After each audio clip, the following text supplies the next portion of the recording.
मोहतरम ख़वातीन और हज़रात, अस्सलाम वालेकुम। मैं उम्मीद करता हूँ कि आप और आपके घर वाले खैरियत से होंगे।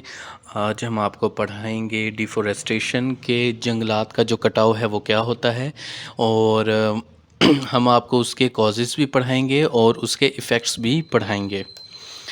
हम उम्मीद करते हैं कि आपको हमारी ये मेहनत पसंद आती होगी। तो चैनल पर बार बार आने के लिए और वीडियोस देखने के लिए आप सभी लोगों का बहुत बहुत शुक्रिया।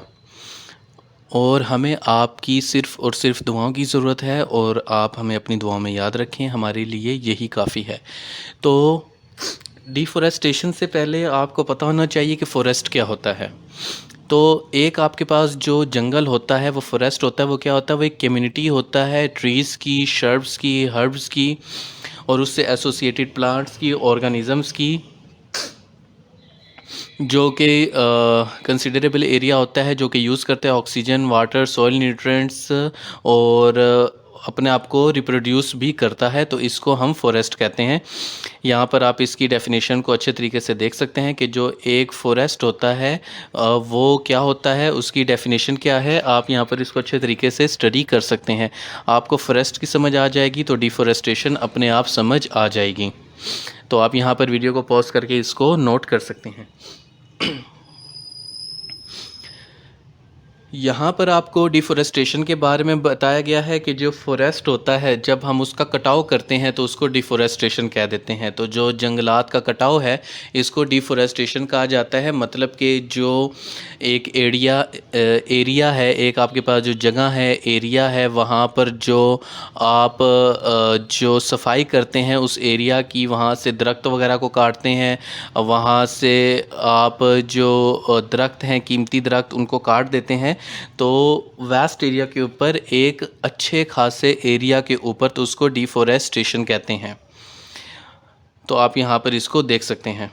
और ये ह्यूमन एक्टिविटीज़ की वजह से भी हो सकता है। दूसरा ये हो सकता है कि वहाँ पर जो जानवर हैं जो कि हर्बी वर्ब्स होते हैं और वो बहुत ही ज़्यादा ग्रेजिंग वगैरह करते हैं, बहुत ही ज़्यादा चारा वगैरह खाते हैं, तो उससे भी जो जंगलात हैं उसके अंदर डिफॉरेस्टेशन का अमल होता है। तो इंडस्ट्रियल रेवोल्यूशन जो पहली हुई थी, जिससे इंडस्ट्रियल रेवोल्यूशन 1.0 भी कहते हैं, जो कि 1780 के अंदर हुई थी। तो यहाँ से लेकर सन 2000 तक, यानी कि इंडस्ट्रियल रेवोल्यूशन 4.0 तक, बहुत ही ज़्यादा जंगलात का कटाव हमें देखने को मिला है। क्यों देखने को मिला है? क्योंकि इंसानी आबादी तेज़ी से बढ़ रही है, तो हमें एग्रीकल्चर लैंड भी चाहिए था और हमें हाउसिंग लैंड भी चाहिए था, कमर्शियल एरियाज़ भी चाहिए थे। तो आप यहाँ पर इसको देख सकते हैं, यह आपको समझाने के लिए बताया गया है। तो जो टाइप्स ऑफ फॉरेस्ट इन पाकिस्तान है, उनमें सबसे पहले हमारे पास है हिमालयन ड्राई टेम्परेचर फॉरेस्ट, यानी कि जो हिमालय के अंदर ड्राई टेम्परेचर वाले फॉरेस्ट हैं, खुश्क आबो हवा रखने वाले जंगलात हैं। फिर उसके अलावा हमारे पास है हिमालयन मॉइस्ट टेम्परेट फॉरेस्ट। पहले हमारे पास था ड्राई टेम्परेट और अब हमारे पास है मॉइस्ट टेम्परेट। एक थे खुश्क आबो हवा रखने वाले जानदार, और एक वो जंगलात जिनमें नमी पाई जाती है जो कि खुश्क नहीं है। फिर हमारे पास हैं सब ट्रॉपिकल ब्रॉड लेवल एवरग्रीन, यानी कि सदाबहार जंगलात जो कि सारा साल जिन पे पत्ते सरजब रहते हैं। फिर हमारे पास हैं स्वैम्प फॉरेस्ट। फिर हमारे पास हैं सब ट्रॉपिकल ड्राई फॉरेस्ट। फिर हमारे पास हैं द ट्रॉपिकल थॉर्न फॉरेस्ट। फिर हमारे पास हैं ट्रॉपिकल ड्राई फॉरेस्ट। फिर हमारे पास हैं सब एलिपाइन फॉरेस्ट है। फिर हमारे पास सब ट्रॉपिकल पाइन फॉरेस्ट हैं और हमारे पास अल्पाइन स्कर्ब्स हैं। तो ये तमाम किस्म के जो जंगलात हैं ये पाकिस्तान के अंदर पाए जाते हैं। और जो डिफॉरेस्टेशन है वो 1990 से लेकर, यानी कि 1990 से लेकर 2015 तक आप देख सकते हैं पाकिस्तान में जंगलात की कितनी ज़्यादा कमी हुई है। कि 1990 में पाकिस्तान के अंदर तकरीबन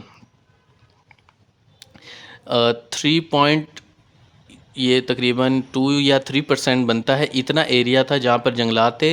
लेकिन अब पाकिस्तान के पास 1.9% एरिया के ऊपर जंगलात हैं। आप यहाँ पर इनको अच्छे तरीके से स्टडी कर सकते हैं। कि और आपको एक और बात बताता चलूँ, किसी भी मुल्क का 25% हिस्सा अगर जंगलात पर हो तो वो मुल्क बहुत ही तेज़ी से तरक्की करता है, क्योंकि रॉ मटेरियल वाफर मिकदार में हमारे पास रहते हैं। लेकिन 1990 के अंदर ही पाकिस्तान में जंगलात की बहुत ज़्यादा कमी थी, और 2015 के अंदर तो इतनी ज़्यादा कमी हो गई है कि हम सोच भी नहीं सकते।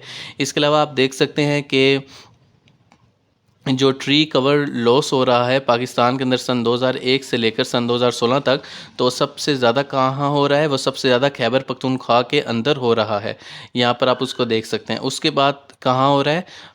सबसे ज़्यादा आपके पास फाटा और केपीके के अंदर हो रहा है। और अब फाटा चूँकि केपीके के अंदर जम हो चुका है, तो हम कह सकते हैं कि जो सबसे ज़्यादा जंगलात का कटाव है वो देखने में आ रहा है केपीके के अंदर, और केपीके के अंदर फाटा के रीजन के अंदर। फिर आप देख सकते हैं कि पंजाब कितने फ़ीसद इससे निपट रहा है, सिंध, आज़ाद कश्मीर, गिलगित बल्तिस्तान, आप यहाँ पर इसको अच्छे तरीके से नोट कर सकते हैं। फिर यहाँ पर आपको रिपोर्ट दिखाई गई है कि जो आपके पास यानी कि डिफॉरेस्टेशन है 1990 से लेकर सन 2000 तक,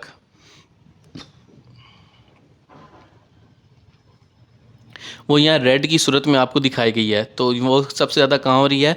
सबसे ज़्यादा आप देख सकते हैं कि फाटा रीजन के अंदर हो रही है और खैबर पख्तूनख्वा के अंदर हो रही है। आप यहाँ पर इसको अच्छे तरीके से देख सकते हैं।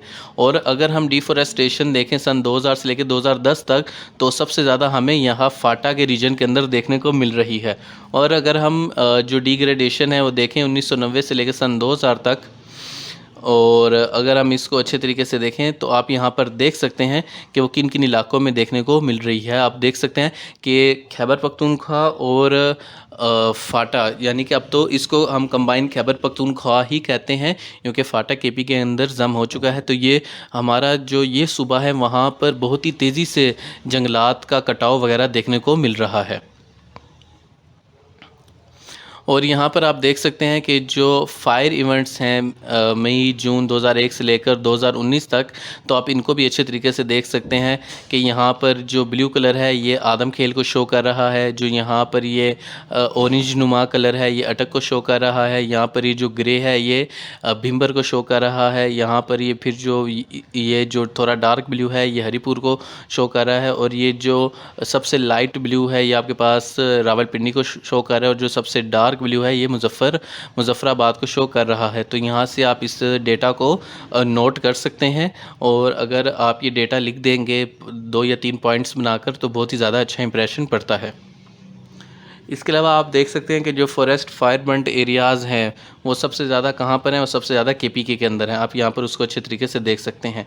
उसके बाद कहाँ है? आज़ाद एंड जम्मू कश्मीर के अंदर हैं। फिर कहाँ है? Islamabad the capital city, sorry इसमें कम है सबसे। उसके बाद फिर पंजाब में है, और इस्लामाबाद कैपिटल सिटी सबसे एंड पर है। यहाँ पर आप इन एरियाज़ को अच्छे तरीके से स्टडी कर सकते हैं।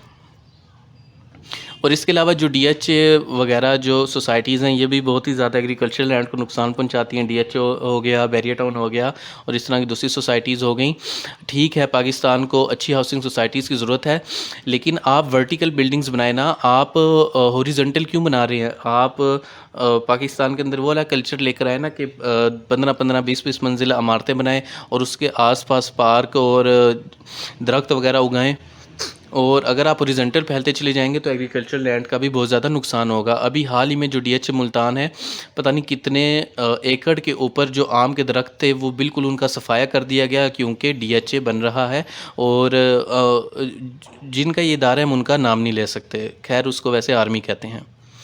तो यहाँ पर इसके अलावा जो बैरियर टाउन है वो भी इस तरह की एक्टिविटीज़ के अंदर सरगर्म है, लेकिन बैरियर टाउन के अंदर रिटायर्ड जजेस और जो फ़ौजी अफसरान हैं उनको बहुत ही अच्छे ओहदों पर नौकरियाँ मिल जाती हैं। तो इसलिए सब अच्छा है, मगरिब का राज ही सच्चा है, ये देश से अंधे लोगों का ए चाँद यहाँ ना निकला कर, ये हबीब जालब अचानक याद आ गए। तो जो हमारे पास काजेज़ हैं डिफॉरेस्टेशन के, अब हम उनको अच्छे तरीके से स्टडी करते हैं। इसमें सबसे पहले हमारे पास है टिम्बर माफिया, और हमें फ़र्नीचर के लिए और अपने मुख्तलिफ़ ज़रूरियात के लिए दरख्तों की ज़रूरत होती है, लेकिन टिम्बर माफिया बड़े पैमाने पर काटता है। हमें ज़रूरत है एक दरख्त की तो वो 100 दरख्त काट देता है। उसके अलावा इंडस्ट्रियल एग्रीकल्चर होता है कि इंडस्ट्री वगैरह को लगाने के लिए जगह को साफ़ वगैरह करना पड़ता है। फिर माइनिंग एक्टिविटीज़ की वजह से हमें जंगलात वगैरह का कटाव करना पड़ता है। फिर इंफ्रास्ट्रक्चर वगैरह के लिए हमें जंगलात वगैरह का कटाव करना पड़ता है, और ये सारा कुछ क्या काज कर रहा है? ये क्लाइमेट चेंज को काज कर रहा है। इसके अलावा आप देख सकते हैं कि जो परसेंटेज है अदर्स हैं, लार्ज स्केल एग्रीकल्चर है, कैटल पैस्चर है और स्मॉल होल्डर एग्रीकल्चर है, वो कितने % कंट्रीब्यूट कर रहे हैं। आप यहाँ पर स्क्रीन को पॉज करके इसको अच्छे तरीके से स्टडी कर सकते हैं।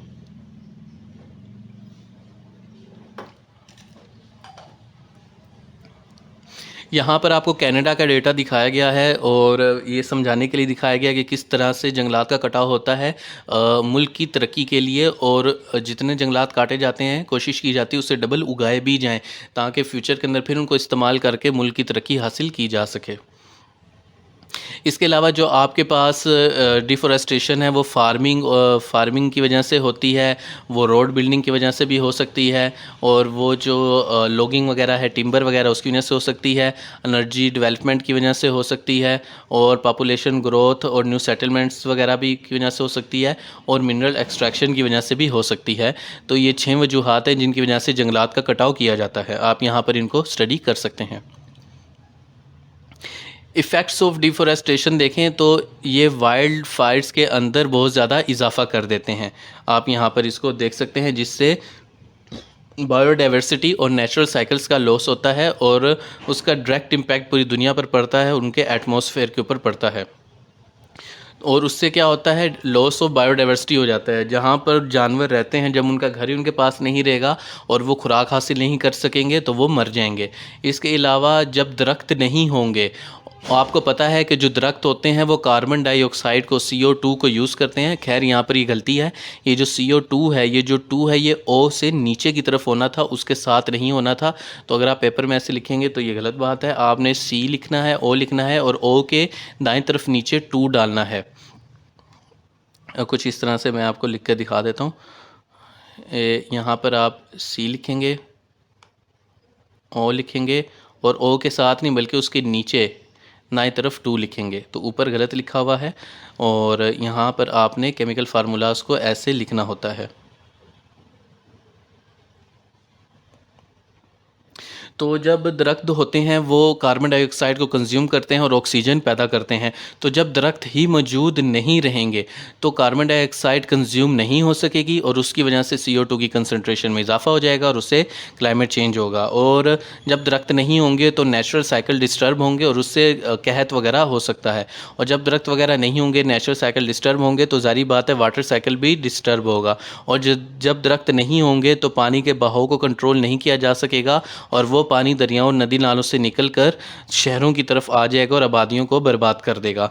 तो ये कुछ इफ़ेक्ट्स हैं डिफॉरेस्टेशन के। आप इनको अच्छे तरीके से यहाँ पर स्टडी कर सकते हैं, नोट कर सकते हैं और इन चीज़ों का आपस में लिंक भी बना सकते हैं। तो यहाँ पर इफ़ेक्ट्स ऑफ डिफॉरेस्टेशन में आपको बताया गया है, जैसे आपके पास वाइल्ड फायर है, वही बातें यहाँ पर दोबारा कुछ रिपीट हो रही हैं। जैसे आपके पास वाइल्ड फायर है कि जो जंगलात में आग लग जाती है और उससे जो लॉस्ट ऑफ हैबिटाट है, ज़ाहिर सी बात है जानवरों के पास रहने के लिए घर ही नहीं होगा तो वो कहाँ रहेंगे। और जो आपके पास फ्लड वगैरह उसमें इजाफा हो जाएगा, कहत साली में इजाफा हो जाएगा, और जो वाटर साइकिल है वो आपके पास डिस्टर्ब हो जाएगा। और जो आपके पास रिन्यूएबल एनर्जी रिसोर्सेज हैं उनकी कमी हो जाएगी। ज़ाहिर सी बात है जब आपके पास दरख्त वगैरह नहीं रहेंगे। अब आप इसकी मिसाल ऐसे ले, एक घर है जिसके अंदर 2 दरख्त आम के लगे हुए हैं, 2 अनार के लगे हुए हैं, 2 सेब के लगे हुए हैं, तो वो घर कैसे भूखा मर सकता है। लेकिन जब वो होंगे ही नहीं तो ज़ाहिर सी बात है बहुत सारे जो रिसोर्सेज हैं वो ज़ाया हो जाएंगे। और जो इससे क्या होगा, इंक्रीज़ हो जाएगा ग्रीन हाउस इफ़ेक्ट, और वो लीड करेगा ग्लोबल वार्मिंग को, और वो लीड करेगा क्लाइमेट चेंज को। तो यहाँ पर आपको इफ़ेक्ट्स दिखाए गए हैं। इसके अलावा आपको यहाँ पर और अच्छी से तरीके से बताया गया है ग्लोबल वार्मिंग के बारे में, लॉस ऑफ नेचुरल रिसोर्सेज के बारे में, और फूड सिक्योरिटी के बारे में, लॉस ऑफ बायोडाइवर्सिटी के बारे में। आप यूँ समझ लें कि आप मोहम्मद सल्लल्लाहु अलैहि वसल्लम ने ऐसे नहीं कहा था कि दरख्त लगाना सदका जारिया है, क्योंकि दरख्त हवा जो हमारे पास ठंडी हवा है उसका भी सबब बनते हैं। फलदार दरख्त से हमें जो फल वगैरह हैं वो हासिल होते हैं, हमारी खुराक की ज़रूरत पूरी होती है, और वहाँ पर जो नेचुरल हैबिटाट बनता है उससे जो नेचुरल साइकिल्स हैं वो और ज़्यादा मजबूत होते हैं, और हवा और ज़्यादा साफ़ होती है, और बायोडाइवर्सिटी को फ़ायदा होता है। और जब कार्बन डाइऑक्साइड अच्छे तरीके से कंज्यूम हो रही होगी, दरख्त वगैरह लगे होंगे, तो उससे ना तो ग्रीन हाउस इफ़ेक्ट होगा, ग्रीन हाउस इफ़ेक्ट नहीं होगा तो ग्लोबल वार्मिंग भी नहीं होगी। तो आप यहाँ पर इन सारी चीज़ों को आपस में एक दूसरे के साथ लिंक करके देख सकते हैं। और जो फॉरेस्ट हैं वो तकरीबन 70% जानवरों के, प्लांट्स के और ऑर्गेनिज़म्स का घर हैं। तो आप यहाँ पर इसको अच्छे तरीके से स्टडी कर सकते हैं। और जो 1.6 बिलियन लोग हैं जो कि इस दुनिया में रह रहे हैं वो डिपेंड करते हैं फॉरेस्ट के ऊपर। तो अगर जंगलात ही नहीं रहेंगे तो वो और गरीब से गरीब तर होते जाएंगे, और अगर उनकी खुराक पूरी नहीं होगी तो उनकी डेथ वाक़या हो जाएगी। तो यहाँ पर आप इनको देख सकते हैं कि जो बिफ़ोर है, अगर आप इस साइकिल को कहीं से भी शुरू करें तो आप घूम के उसी पॉइंट पे पहुंच जाएंगे, इसीलिए उसको साइक्लिक प्रोसेस कहते हैं। जंगलात की वजह से जो न्यूट्रिएंट्स हैं वो मेंटेन रहते हैं, सोइल मेंटेन रहती है, वाटर वगैरह मेंटेन रहता है, केमिकल और वेदरिंग कंडीशन मेंटेन रहती हैं। उससे आपके पास जो बायोडाइवर्सिटी है वो मेंटेन रहती है, नेचुरल साइकिल्स मेंटेन रहते हैं। नेचुरल साइकिल्स मेंटेन रहते हैं तो जो हमारा एटमॉस्फेयर है वो ठीक रहता है, हमारी लैंड ठीक रहती है, नेचुरल साइकिल्स अच्छे तरीके से चलते रहते हैं। और अगर आप इनमें से किसी एक चीज़ को भी ख़त्म कर दें तो उससे क्या होगा, उससे जंगलात में कमी होगी, उससे CO2 में इजाफा हो जाएगा, उससे ज़मीन की pH वगैरह भी चेंज हो जाएगी। और pH चेंज होगी तो वो जो ज़मीन है वो और ज़्यादा जो एग्रीकल्चर एक्टिविटीज़ हैं उनके काबिल ही नहीं रहेगी। तो आप यहाँ पर बिफ़ोर डिफॉरेस्टेशन और आफ्टर डिफॉरेस्टेशन के असरात को अच्छे तरीके से स्टडी कर सकते हैं। आप वीडियो को पॉज कर दें और इनको अच्छे तरीके से नोट कर लें, आपके अच्छे नोट्स तैयार हो जाएंगे। और अगर आप इस तरह के साइकिल पेपर में बना देते हैं तो GS एक ऐसा पेपर है कि अगर आपको मैथ भी अच्छे से आती है, आपने साइंस भी अच्छे से पढ़ी है, तो ये आपको मोर देन 85 प्लस नंबर दे देता है अगर आपने इसकी अच्छे तरीके से तैयारी की है और आप इस तरह से साइंटिफिकली चीज़ों को एक्सप्लेन करने के काबिल हैं। तो इसके अलावा आप मोहम्मद सल्लल्लाहु अलैहि वसल्लम ने कहा था दरख्त लगाना सदका जारिया है। तो मैं आपको पहले ही बता चुका हूँ कि दरख्त हमें फल देता है, छाँव देता है, बायोडाइवर्सिटी को इंक्रीज़ करता है, ऑक्सीजन प्रोवाइड करता है, CO2 को रिड्यूस करता है। और अगर एक घर है उसने 10 दरख्त लगाए हुए हैं जिसमें से 5 दरख्त गर्मियों के फलों के हैं और 5 सर्दियों के फलों के हैं, तो वहाँ पर वो कभी भूख से तो नहीं मर सकते। इसी तरीके से हर एक फ़र्द को चाहिए कि उसके घर का जो सहन है, जहाँ पर धूप पड़ती है, वहाँ पर दरख्त लगाए, वहाँ पर घर में लहसुन लगाए, अदरक लगाए, धनिया लगाए, मिर्चें लगाए, लीमू लगाए। और इससे क्या होगा, इससे वो आज़ाद हो जाएगा कि अगर बाहर अदरक या लहसुन 1000 रुपये किलो भी मिल रहा है तो उसके घर में मुफ्त मौजूद है। बाहर नींबू 200 रुपये किलो भी है तो उसके घर में मुफ्त मौजूद है। बाहर आम 250, 300, 400 रुपये किलो भी है, मिसाल दे रहा हूँ, तो उसके घर में मुफ्त मौजूद है। अगर उसने घर में अनार लगाया हुआ है और अनार जो है बाहर अगर 600, 700 रुपये किलो भी है तो उसके घर में मुफ्त मौजूद है। तो इस तरीके से वो कभी खुराक की किल्लत से फ़ौत नहीं होगा। और वैसे भी जब आप नेचर की कदर करते हैं, और जैसे आप सल्लम की हदीस है कि दरख्त लगाओ और घर में ग्रीनरी होनी चाहिए, तो अल्लाह ताला भी बरकत डालता है। इस तरह आप अपनी घरों की छतों के ऊपर इस तरह के काम कर सकते हैं। देखें, इससे आपका ही लॉन्ग टर्म में फ़ायदा है, मुझे आपसे कुछ नहीं मिलने वाला। और हर इंसान को जिस तरह ज़िंदा रहने का हक़ है, उसी तरह हर जानदार को भी ज़िंदा रहने का हक़ है। हम इंसानों के पास कोई हक़ नहीं है कि हम मासूम और बेज़ुबान जानवरों को, जो हमें कुछ भी नहीं कह रहे, उनको मौत के घाट उतार दें सिर्फ़ इस वजह के लिए क्योंकि हमें बेटर लाइफ़स्टाइल चाहिए। ऐसा नहीं होना चाहिए। अगर आप 100 दरख्त काट रहे हैं तो बदले में 100 लगाएं भी और वहाँ के जानवरों को कहीं और भी शिफ्ट करें, वरना आखिरत के दिन जब हम सब अल्लाह ताला के हुज़ूर पेश होंगे तो हम सब से इन बेज़ुबान जानवरों और इनकी जो मौत है उसके बारे में सवाल लाजमी तौर पर होगा। और अल्लाह ताला हमसे लाजमी तौर पर पूछेंगे कि तुमने मेरे जानदारों के साथ ऐसा क्यों किया। तो क्योंकि हदीस है, आप मोहम्मद सल्लल्लाहु अलैहि वसल्लम ने फरमाया, ये जो जानदार हैं ये अल्लाह का कुंबा है और तुम में से बेहतरीन वो है जो कि याल अल्लाह को ज़्यादा से ज़्यादा, यानी अल्लाह के कुंबे को ज़्यादा से ज़्यादा फ़ायदा पहुँचाए। तो हम तो उस नबी की उम्मत हैं जिसने एक दरख्त उखाड़ने की भी इजाज़त नहीं दी, किसी बेज़ुबान जानवर को मारने की इजाज़त नहीं दी। तो हम किस तरीके से जंगलात का इस किस्म का कटाव कर सकते हैं।